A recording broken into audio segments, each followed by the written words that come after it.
കാസർഗോഡ് ചെറുവത്തൂർ വീരമലക്കുന്നിൽ മണ്ണിടിഞ്ഞതിനെ തുടർന്ന് തടസ്സപ്പെട്ട ഗതാഗതം പുനഃസ്ഥാപിച്ചു. വീരമലക്കുന്നിന് സമീപത്തുകൂടെ വാഹനങ്ങൾ കടത്തിവിട്ടു തുടങ്ങി. ദേശീയപാതയിലൂടെ കടത്തിവിടുക ഭാരവാഹനങ്ങൾ മാത്രമാണ്.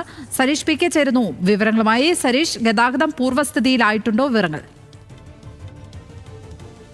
ഒരു ഭാഗത്ത് മാത്രമാണ് മണ്ണ് നീക്കം ചെയ്തിരിക്കുന്നത്. അതുവഴി ഈ ചരക്ക് വാഹനങ്ങൾക്ക് മാത്രമാണ് പ്രവേശനം അനുവദിച്ചിട്ടുള്ളത്. യാത്രാ വാഹനങ്ങൾ ഇതുവഴി പോകരുത് എന്ന കർശന നിർദ്ദേശമുണ്ട്. നേരത്തെ ഈ മണ്ണിടിച്ചിൽ ഉണ്ടായപ്പോൾ ഏതുവഴിയാണോ ഈ യാത്രാ വാഹനങ്ങൾ കടത്തിവിട്ടത് അതുവഴി മാത്രമേ ബസ് ഉൾപ്പെടെയുള്ള വാഹനങ്ങൾ കടന്നു പോകാവൂ എന്നുള്ള നിർദ്ദേശം ഇപ്പോഴും നിൽക്കുന്നുണ്ട്. ചരക്ക് വാഹനങ്ങൾ, അതായത് കഴിഞ്ഞ ദിവസങ്ങളിൽ കുടുങ്ങിക്കിടന്ന ചരക്ക് വാഹനങ്ങളും ഇനി വരുന്ന ഭാരമുള്ള വാഹനങ്ങൾ, ഒരുപക്ഷെ മണ്ണിടിച്ചിൽ ഇനിയും ഉണ്ടായാൽ അല്ലെങ്കിൽ ഏതെങ്കിലും തരത്തിൽ മലവെള്ളപ്പാച്ചൽ ഉണ്ടാവുകയോ ചെയ്താൽ ഒരിക്കലും ഒലിച്ചു പോകാത്ത രീതിയിൽ അല്ലെങ്കിൽ അപകടത്തിൽപ്പെടാത്ത രീതിയിലുള്ള ഭാരവാഹനങ്ങൾ മാത്രമായിരിക്കും ഇതുവഴി കടത്തിവിടുക എന്നാണ് ജില്ലാ കളക്ടർ അറിയിച്ചിട്ടുള്ളത്. കാരണം ഇനിയും ഈ ഭാഗത്ത് വിള്ളൽ ഉണ്ടായിട്ടുണ്ട്. കഴിഞ്ഞ ദിവസം നടത്തിയ പരിശോധനയിൽ പല ഭാഗങ്ങളിലും വലിയ രീതിയിലുള്ള ഗർത്തങ്ങൾ ഉണ്ടായിട്ടുണ്ട്. സ്വാഭാവികമായും മഴ തുടരുന്ന സാഹചര്യത്തിൽ ഇവിടെ ഇനിയും മണ്ണിടിയാനുള്ള സാധ്യതയുണ്ട് എന്ന് തന്നെയാണ് ദുരന്ത നിവാരണ അതോറിറ്റി കണക്ക് കൂട്ടുന്നത്.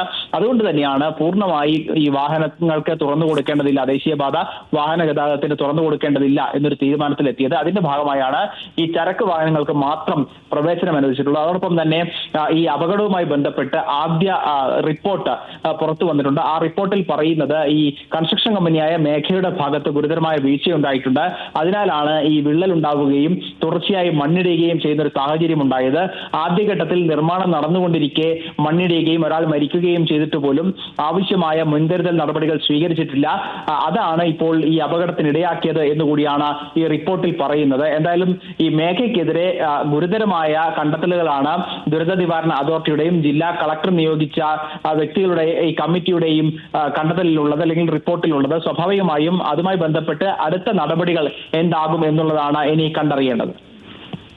സരീഷ് പി കെ കാസർഗോഡ് നിന്ന് വിവരങ്ങൾ പങ്കുവച്ചത്.